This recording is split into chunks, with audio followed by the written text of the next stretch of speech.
Hello, thanks for joining me on another Friday Parkinson's vlog. Now, before we get down to matters arising from the vlogs and films, we've got a rather serious matter to discuss.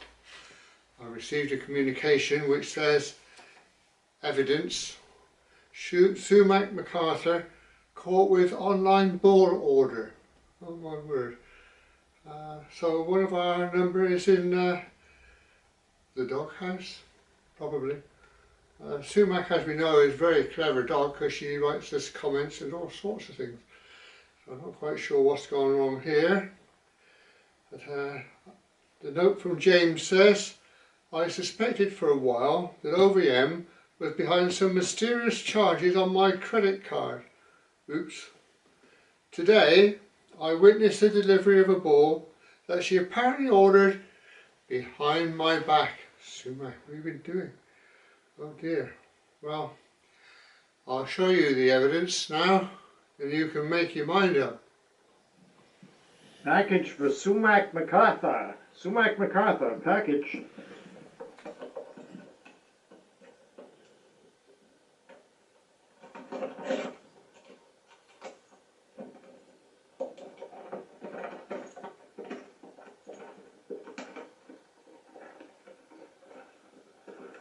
I think he actually opened what was in. Oh, no. Might be another ball in there somewhere. I don't think there's another ball. I think that's it. Quit ordering balls. Honestly. Maybe you should order some boxes.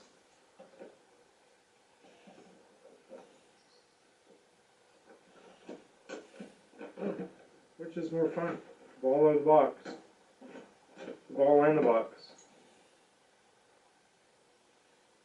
Which one? What's it going to be?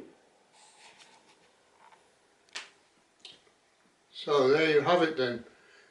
Sumac with said packaging. And the ball, it all looks a bit suspicious, don't you think? A little bit sort of not quite, something not quite right somewhere. I'm sure Sumac would agree. You sure that was you, Sumac? Can't be sure, can we? Let's be honest. But I think having looked at the evidence and considered all you know about Sumac, you'll agree with me that Sumac can only be termed as guilty of nothing more than being in the wrong place at the wrong time. Sorry Sumac, I think we got away with that. Sumac, in her defence, writes, and I quote, "Thanks for your support, Ron. Yes, something definitely suspicious. There should have been 3 balls in that box." What? Oh, forget I said that. I had nothing to do with that ball order, she says. Poor old Sumac. Well, we'll wait to see what the jury come up with. Oh dear. Moving swiftly on. Michael, and we're talking here about the film that was on the end of the last vlog that we did, and it was a film from Tetbury, the branch line from Tetbury to Kemble. And Michael Miller thought it was a nice walk, but he also thought I was wiped out by the car in that early shot. Yes, smoke and mirrors, Michael, smoke and mirrors. Trev's been on. Thank you for today's vlog and film about the Kemble to Tetbury line. I think YouTube may have got it in for me again. Oh dear. Victim mentality, I think, creeping in here, Trev. That's the last piece that Trev put up. It came up initially, then it disappeared, then it came back again, then it disappeared again. I'm not quite sure where it ended up. But poor old Trev, he put his heart and soul into it and it went missing. But on that score, on the Evesham film that we did, the railway line that we just went down because we could. We visited it because we could. And I went down there and found what I thought was a culvert. Now Trev tells me there was an underpass there somewhere in that area. So now we're wondering, is that, or was that a culvert, or was it an underpass? So anyway, if you're in the Evesham area at any time, pop down and have a look, let us know. If not, I think I should get round there sooner or later. It would be interesting to know, wouldn't it? An underpass. Yeah. Well done, Trev. Abandoned railways. Ron up there in the Cotswolds. He says he enjoyed that railway walk. Found some nice reminders of the old branch line, and the scenery was delightful, wasn't it just? Now, an update on the Cheltenham to Bishop's Cleeve recreational trail. This is for all you biking enthusiasts. He says it's a cycleway, not a greenway, and we were debating what's the difference between the two, and we reckon one's got a surface, a permanent surface, and the other one hasn't. As part of the clue anyway. He said the Bishops, it runs from the racecourse roundabout alongside the Evesham Road to Bishop's Cleeve, so you'll be able to get all the way from Cheltenham to Bishop's Cleeve on your bike. Work started last November. Could be a while yet then. Yeah. Paul, West Country Wanderings. Paul features once or twice this week. He said the cinema club was fascinating because it showed the Tetbury goods shed being refurbished 8 years ago. Paul says, I did a video on it about a year ago, so it was great to see it like this prior to it being opened.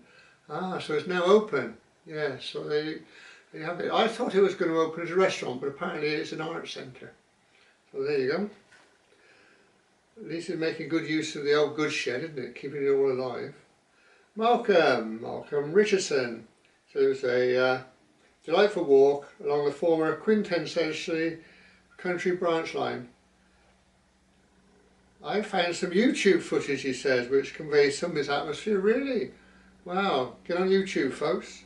A trip to Tetbury, from Tetbury to Cirencester with a break at Kemble and back would have been quite an adventure. Oh yeah, I bet. I wonder how long you had to wait for your onwards connection.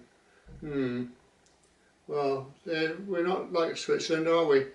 Where everything's timed. Your train comes into the station and links up with the bus, and the bus takes you on, and then another train, and it's all integrated. Whereas here, you probably had 2 minutes to get from one station platform to the other one, I expect. Wouldn't be surprised. My Malcolm says, who would want to pass through Kemble Station without stopping a while to admire the superb architecture, or possibly down a pint at the adjacent inn? Yeah, looks a nice place. David from Spain. Thought it was an enjoyable walk, complete with benches and nettles. David says if you'd brought a portable stove along with you, it would have been just right for a soup stop. Yes, you might remember Sharon wanted us to eat more nettles. Undervalued product, she reckons. We haven't heard from Sharon for a little while. She's trying to get her book out. What's happening, Sharon? You've got to launch your book yet? Right, let us know. Yeah, good old David. He says, oh, excuse me. Well, I can't blame the pollen just yet. Right, okay. So David then says David from Spain, says he was back out on the gold mine yesterday. And found a small path to take me up near the quarry face. I made a few discoveries along the way. A tunnel exiting the hill and descending down in a large steel pipe. Also continuing parallel to and inside the cliff face. No gold to be found so far, I'm afraid. I will check the soles of my boots though, just in case. Yes, David's coal mining enterprise does get a mention a bit farther on. Christina. Oh, that's nice. She says, the lovely countryside and sun have cheered me up on this grey Friday. Lovely classical building at Kemble. Is it going to be restored? Well, I don't know for sure on that one. Occasionally there's talk about reopening the line from Kemble to Cirencester as a light railway, but it gets mentioned, everybody gets excited, and then it kind of disappears, unfortunately. Simon, the hairy golfer. I remember this video, Ron. He says, I've only just got over seeing those knees. You're only jealous. He said, you have at least reminded me to pop out to Tetbury and see if the goods shed is completed. Yes, it is, Simon, it's now an art centre. Oh yes. Sam. So many of these old railway lines that have been left should all be open for walkers and cyclists. Such a waste of all that infrastructure. Yeah, it's not just the track bed, is it? It's the infrastructure as well. And all that care and skill went into building it. Now it's just discarded. Yes. Some councils are getting enlightened, aren't they? Enlightened. And they're actually making a few more cycleways and walkways. But the way the house builders are performing, they need to get a move on, because they're going to be overrun with houses if they're not careful. Right, Pete Payne. So that was nice to see the goods shed being preserved. Some nice little touches around the station too. Yeah, where they use some old rail as dividers in the car park. Yeah, and the old sleepers being put to use. Very good, yeah. Michael from Poland. A very good morning from Poland. What a superb video. Glorious weather through some fabulous countryside. It was beautiful, wasn't it? Lovely countryside. So many finds on the way to Kemble. Thanks so much for the mention. I got a comment from Trevor denying any knowledge about the model aircraft. Yes, that goes back to the Evesham one as well. Yeah, well, Trevor would, wouldn't he? Jim Nichols from New Zealand. I was horrified to see you getting kidnapped by that passing car at the beginning of the film. I'm not sure how they did it without stopping, but I'm glad you were able to escape and carry on with this story. Smoke and mirrors, Jim. It's all done with smoke and mirrors. Right, now. Last week's film. Let's move on to that. There's had quite a few comments in it. Some good detailed stuff too. But we have to start with a complaint. I'm going to take this on the nose. Right, here we go. Raggy says, why were you on an active railway line? It may look not in regular use, but it clearly has some traffic fairly recently. Stay off active railway lines. I've got no defence really. The only thing I could say is that I didn't venture along very far. I was just looking for the turntable breakout. I could tell by the rails that it had very infrequent traffic. It's very quiet down there, so you'd hear a train coming from miles away. But there you go. You should not walk on active lines, and I take that on the chin. I think the problem is it's so easy to get carried away when you're filming, trying to get that extra shot in. Yeah, right, okay, so we've got that out of the way then. Lionel and Mary Travels. Excuse me again. Can't blame the pollen, can I? Lionel and Mary Travels. Such a treat to see the sunshine, hear the birds singing, as well as the bluebells and all things spring-like. Yes, yes, we're on our way, folks. Lionel says, I was surprised that you were allowed to wander along the tracks, which were clearly used very occasionally. Don't rub it in, Lionel. Moving swiftly on. Trev. Trev, he's getting a bit melancholy on us here. He says, I love going down to Sharpness docks, either as a planned visit or when walking the Severn Way. A walk along the canal towards Gloucester and the site of the old Severn Bridge swing bridge tower is usually on the cards too. The hustle and bustle of these places still fascinates me, even though at Sharpness, like most of our ports, is now a shadow of its former self, when ships would have been coming in and out at all times, and the sound of the steam trains and the shunting of the rolling stock would have filled the air both day and night. Paints a nice picture there, doesn't it, Atre? He says the line, he does a history bit for us from there on. He says the line was built to link the Severn and Wye and the GWR at Lydney with the Midland Railway, the Gloucester to Bristol main line at Berkeley Road, thereby giving the Midland Railway valuable access to the Forest of Dean. And Trev gives us so much more detail there, wonderful stuff. Quite a few people are pointing towards him this time.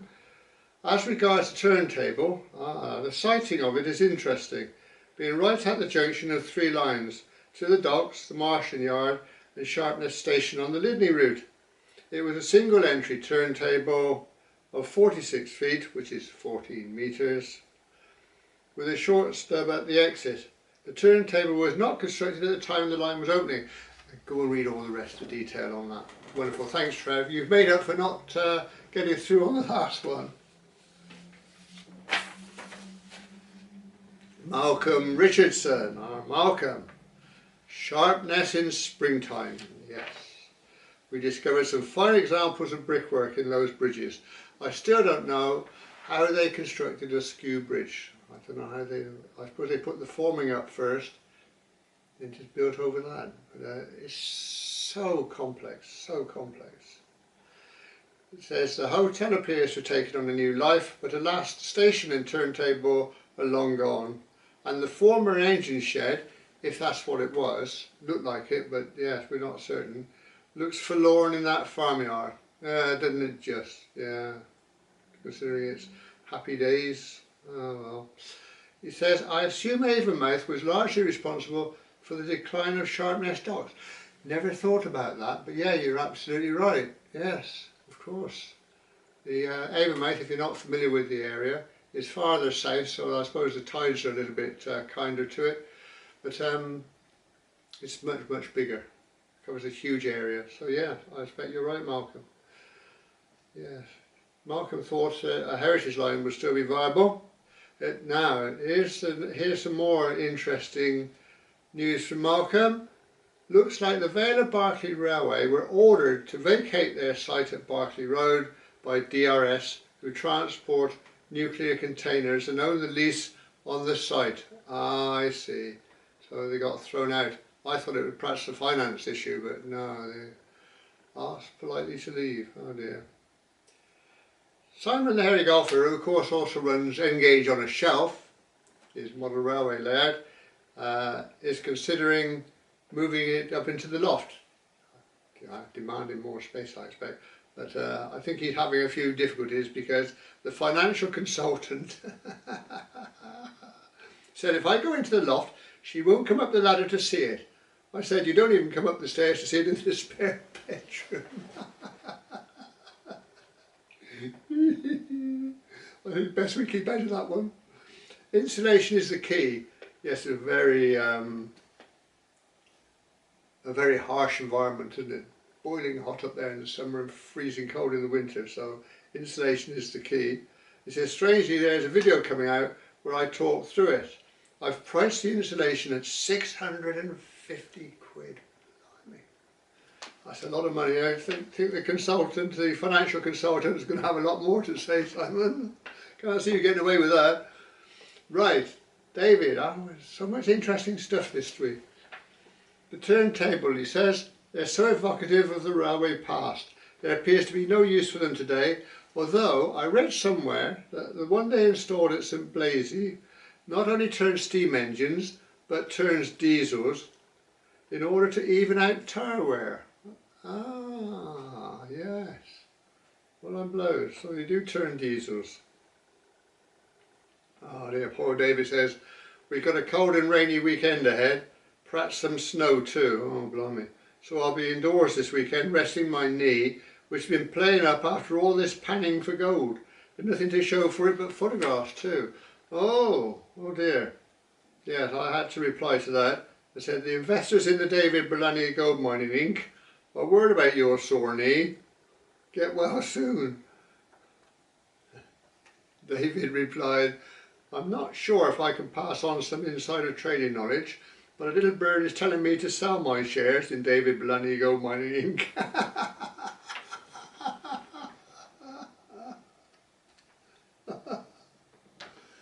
Oh dear. Paul, West Country Wanderings. I think the Vale of Berkeley Railway have made more progress since we have both filmed in the area.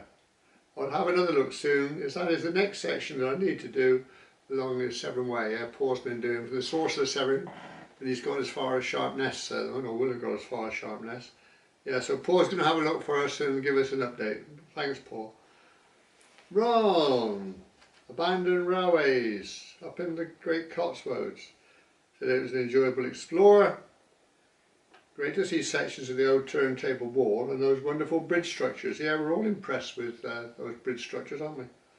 Mother Nature is inevitably hiding much of the old railway line, and it's a shame about the stations. Ron goes on to say, there's not much doing up here. Rain stop, play once again. Yeah, Ron goes out and films some gorgeous stuff with lots of knowledge.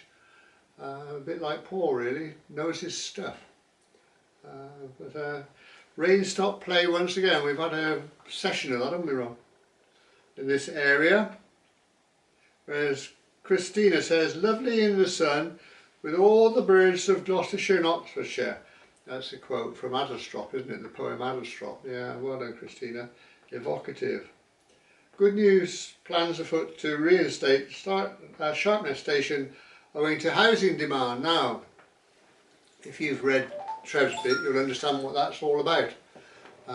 They're thinking of doing a lot of housing down there and suggesting it might need a railway station. Interesting. We'll see. Donny! We're nearly there, folks. Donny! He said, that looked like a perfect spring day for investigations in this beautiful part of the world that has so many secrets and stories to tell. Epic feats of engineering on display. Donny's another one of us that is always admiring the infrastructure. Built with primitive means but built to last. Michael from Poland. He says the turntable was a great find. What a shame about the station you're searching for. It appears to be demolished and any trace removed. I imagine that's right, Michael, but we can't get down to sea, really. You can't get down to that level. It's just so overgrown. You don't know what's there. Don't know what's there. It could be stuff, but it might all have gone. Fantastic bridges and Martian yards to see. What a spectacle this site must have been when the railways were in full function. Yeah, very true. A very pleasant walk. Jim. Oh, I'm afraid we've rattled Jim a bit. Oh dear. Oops. Some interesting finds there, he says. Seeing the bluebells reminded me that you're heading into spring and all the spring flowers must be coming soon. Here, the days are getting noticeably shorter and summer is slipping by past. I'm trying to sound sympathetic, Jim. We got summer coming. Yeah, it's strange, isn't it? We're all sharing the same planet and our experiences are so different. Well done, Jim. Charles Patterson. Oh dear, a slight technical hitch there. Right, pick it up where we left off then. Charles Patterson. Charles said that although it's wonderful to find all that rail still in place, and I'm not a scrapper at heart, but you do have to question why so much of it was left behind. Yes, there's quite a bit of money tied up in the tonnage of steel left behind. Yeah, well, I suppose they didn't know what they were doing with the site, to be honest. That's what I could think of, because as you say, they could have recovered quite a bit of money there. I don't think they knew quite what they were going to do with the site, so they left it in situ as for now. Probably forgotten all about it too. Right. He says the rail chair you looked at indicated it was installed or rebuilt in 1996. When was this line abandoned? Well, it hadn't really been wholly abandoned, has it, I suppose. But yeah, all I did there was refer Charles to Trev and Trev's piece this week because it answers all the questions. So yeah, right now, Sumac top and tailed our comments last week. This week it's Sumac at the top and James at the bottom. James from Canada is with our Sumac. Said it was sunny and mildish today. The groundhog apparently didn't see his shadow, so it promises to be an early spring. What? I never could figure that out, he says. You'd think if he did see his shadow it would be an early spring. I guess I don't understand the groundhog mind. James goes on to say, do you have the equivalent of Groundhog Day in the UK? Say Badger Day. No, sadly not. Right, film club in a couple of minutes then. We're going down to Cornwall. Yes, we're starting to think holidays already. But anyway, we're going down to Cornwall. We go to Padstow, take a ferry across to Rock, go for a cup of coffee. Lovely, yes. And now, next week's film This is a trial. Brother-in-law Mike and his lovely wife Pam go down to Switzerland now and again. And Mike always takes his camera and he comes back with some glorious footage. So we thought we'd try some on you. See what you think. Let us know what your opinion is. And we might do some more if it works out well. If not your bag, let us know. Right, so I'll see you on the platform, station platform, with your virtual suitcase packed, your virtual skis in the back, though you won't need those, and your passport. Don't be late. You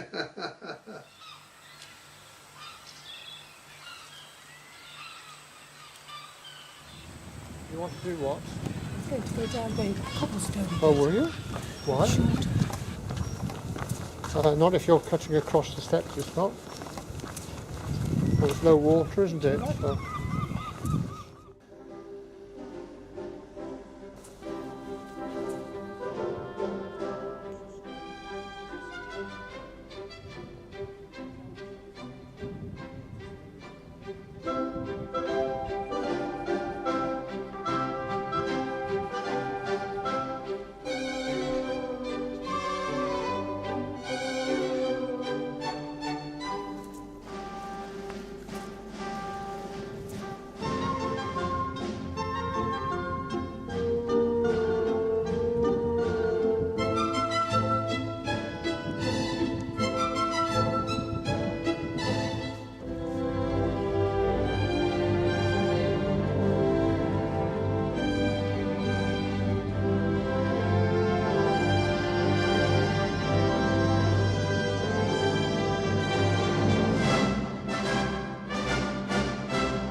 Pardon?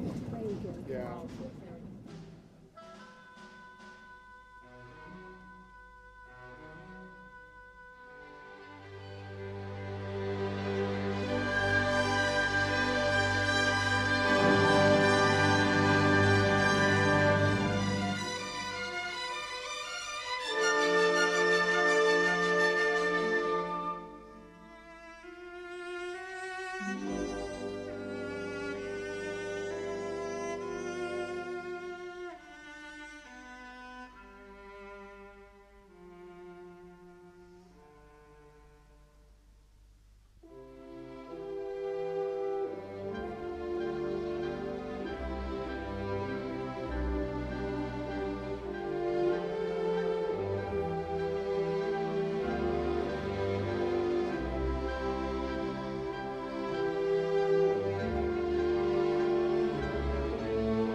The walk.